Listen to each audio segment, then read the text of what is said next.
Hello' viewers, এয়া biscuit বনালোঁ আজি ঘৰতে কেইখনমান চুজি আৰু আটাৰে বনোৱা বিস্কুট। মই ইয়াতে চুজি 1 কাপ লৈছোঁ, আটা আধা কাপ লৈছোঁ আৰু গুড় লৈছোঁ আধা কাপ পাউডাৰ গুড়টো আৰু কণী এটা লৈছোঁ আৰু অকণমান নিমখ। কণীটো ভাঙি লৈছোঁ এনেকৈ বাতি এটাত লৈ তাত গুড়খিনি দি দিছোঁ। গুড়খিনি দি এনেকৈ লৰাই দিছোঁ অকণমান। গুড়খিনি গলি যোৱা তাত ভেনিলা এছেঞ্চ 2 টোপালমান দিম আৰু ইয়াতে ৰিফাইন এচামুচ দি দিছোঁ। ৰিফাইন এচামুচ দি দিলোঁ ইয়াতে।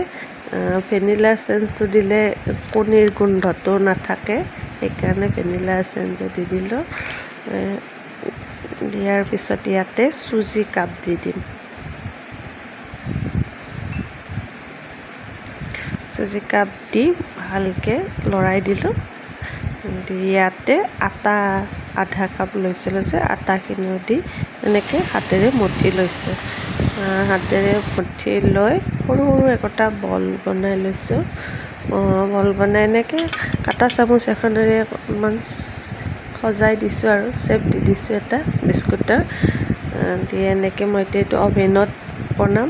অভেনটো 180ত প্ৰি হিট কৰি লৈ 10 মিনিটৰ কাৰণে দি দিলোঁ ইয়াতে।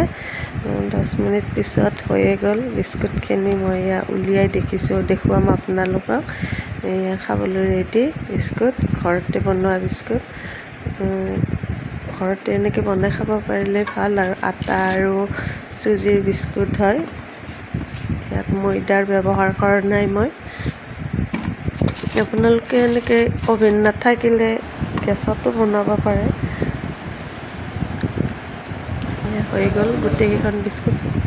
খুব মচমচীয়া হৈছিল, খাবলৈ সোৱাদ হৈছিল। বাই।